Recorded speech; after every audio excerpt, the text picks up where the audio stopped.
Hello crafty friends, it's Jessica here and welcome back to Jessie Kate Creates. In today's video I'm going to do a project share of a card that I recently made using some scraps that I had on my desk. Now you could definitely recreate this card not using scraps, but that was the inspiration for this card. So what I figured I'd do, I flip the card around and kind of walk you through the process and a little bit of the story time of how I ended up creating this card. So yeah, I'm gonna flip the camera around and let's get into it. Okay, so if you follow me on Instagram, then you may have seen that I recently purchased the 48 color collection of the new Spellbinders ColorWheel Cardstock. I purchased a really big pack that had 5 sheets of all 48 colors. And once I received it in the mail, I decided I wanted to swatch it out, and I did that in 2 different ways. So first, I found this really cool ColorWheel Cardstock swatch chart from Nicole Bingaman. Here's her handle.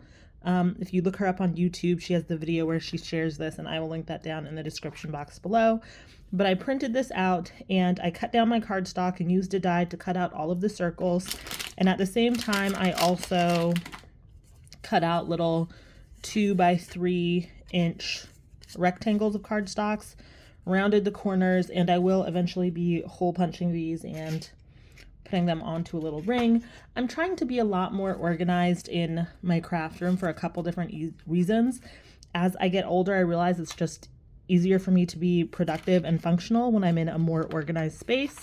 I also think I have a little bit of undiagnosed ADHD, and that might be part of it too.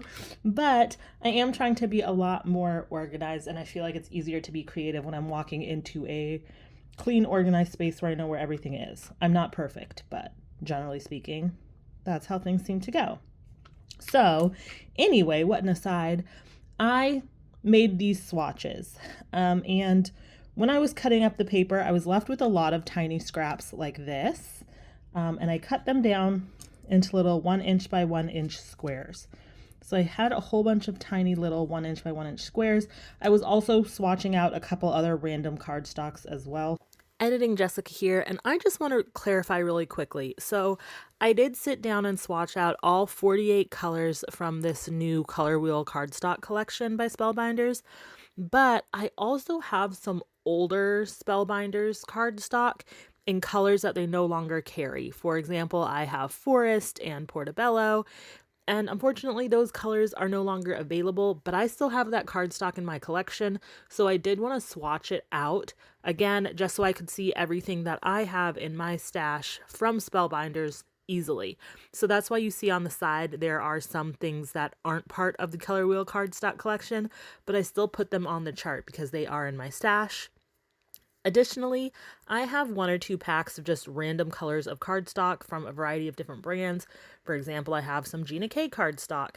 And so those kind of loose floating ones where I don't have a big chunk of the collection, I just have 1 or 2. I swatched those out as well, although I didn't put them on the chart here. All of the colors on the final card that you are about to see are from this new ColorWheel Cardstock collection from Spellbinders. I hope that clarifies things a little bit. Point is, I had a bunch of tiny 1 inch squares on my desk, and I could not bear to throw them away. So I was like, you know what? Let's make a card with them. And that's what I did. So here's the card. Ta-da! It's so fun. It looks like a fun little quilt. So what I did, I took a piece of scrap paper and I glued down all of these little individual squares.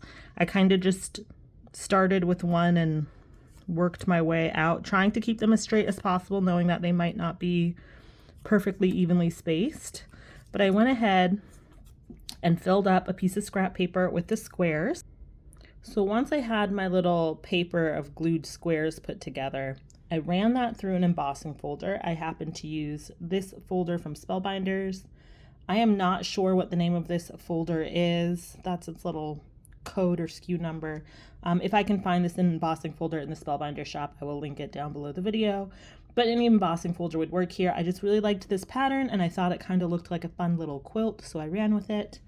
I ran it through the embossing folder and I loved the texture it added, and I really do think it makes this look like such a fun little quilt. So I love that. And then I decided for the sentiment on this. I had a sentiment that I purchased a couple months ago from Ink Road Stamps, which is currently, unfortunately, on hiatus right now. The shop, she's doing like mystery bundles that she like will announce through email and you can purchase them like that. But I did purchase this while the shop was still open. It's a really fun die that says thank you for being a friend, and I absolutely love the way it turned out. I die cut that from some Spellbinders Gold Mirror cardstock, and then I die cut 2 or 3, I can't remember if I did 2 or 3 layers of just plain white cardstock. That way I could stack this up. I hope you can see that there, that these are stacked up so they're kind of thick and dimensional without having to use foam tape, because it would be very difficult to put tiny little pieces of foam tape behind all of these. But this way, by stacking the dies, I still get some really nice dimension. I loved the way that looked, and I decided to back it with a piece of the Gold Mirror cardstock. I did gut it because, you know, it's kind of expensive cardstock, so I did take a die and just kind of cut out the center of the cardstock. But no one will be able to know because all you see is the gold on the edges. Loved the way that looked. I did pop that up on foam tape, as you can see there. And then to finish off the front of this card, I added in some random gold gems from my stash. Yeah, and I love the way that looked. For the inside of the card, I didn't really have much of this paper left over, so I just took some white cardstock and ran it through that same embossing folder, and I just cut off a strip of it and put it at the bottom. But I think it still ties the front and inside of the card together nicely.